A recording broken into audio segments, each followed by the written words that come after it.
dari anak-anak sendiri dengan Bapak Ibu serta Romo Apol. Untuk memulai acara ini kita akan doa dulu ya. Silakan Nina. Maka begitu pegang HP, buka e-Katolik, bacaan kitab suci hari ini. Itu bekal kita untuk memulai hari baru.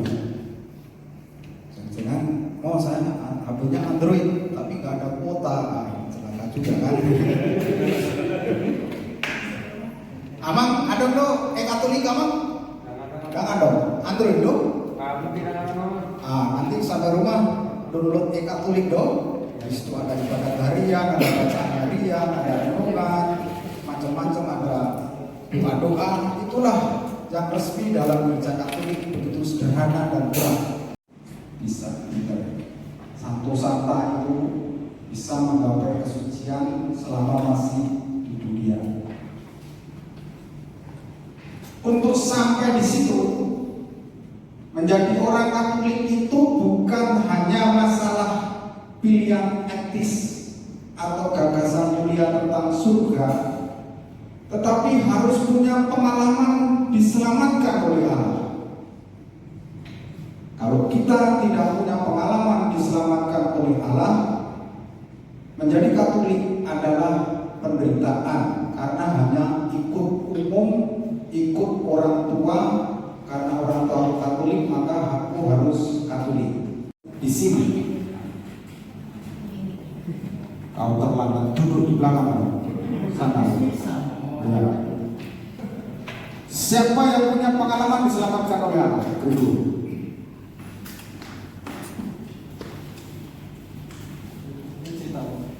Singkat tapi jelas. Dapat.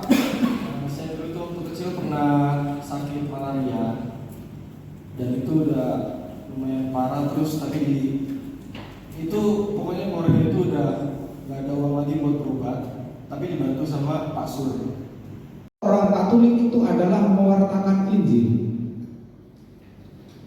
Evangelisasi sebagai tugas gereja, inisiatif pewartaan selalu dari Allah, dan kita turut serta. Yesus tidak menyuruh para rasul untuk membentuk kelompok eksklusif atau elitis, namun pergilah jadikanlah semua bangsa muridku. Tadi sudah ya.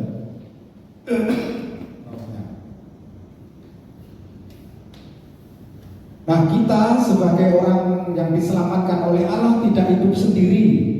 Paling kecil adalah dalam keluarga, lalu lebih besar lagi dalam lingkungan, lebih besar sedikit dalam stasi, lebih besar lagi dalam paroki, lalu lebih besar lagi dalam keuskupan. Bapak Ibu mengumpulkan uang persembahan kasih untuk gerakan aku, bukan itu kecil sekali. Meskipun saya tahu berat, lihat dari wajahnya kan kelihatan ketua lingkungan ketika harus mengumpulkan uang di lingkungan kan, ya kan?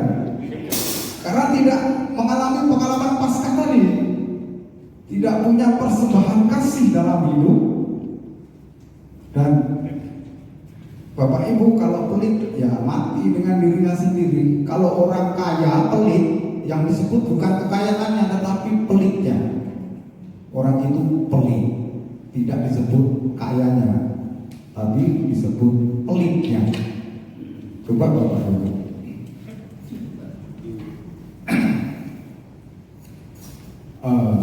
Saya sedikit makan anak-anak. Saya kaya. Masa umatnya kaya, romonya nggak kaya? Bodoh sekali romonya berarti. Kalau umatnya kaya, paroki juga harus kaya. Jangan umatnya kaya, tetapi parokinya miskin, itu bodoh romonya. Berbagi kecil-kecilan segitu, anak-anak langsung waktu dibuka semua snack lalu makan. Maka Cynthia akan gemuk dan sudah bersinar, kecantikannya sudah mulai kelihatan. Nah, kita selain ikut gerak gereja universal tadi yang digariskan oleh Paus, kita juga harus mengikuti gerak gereja keuskupan. Ini tahun debusi sudah mau habis.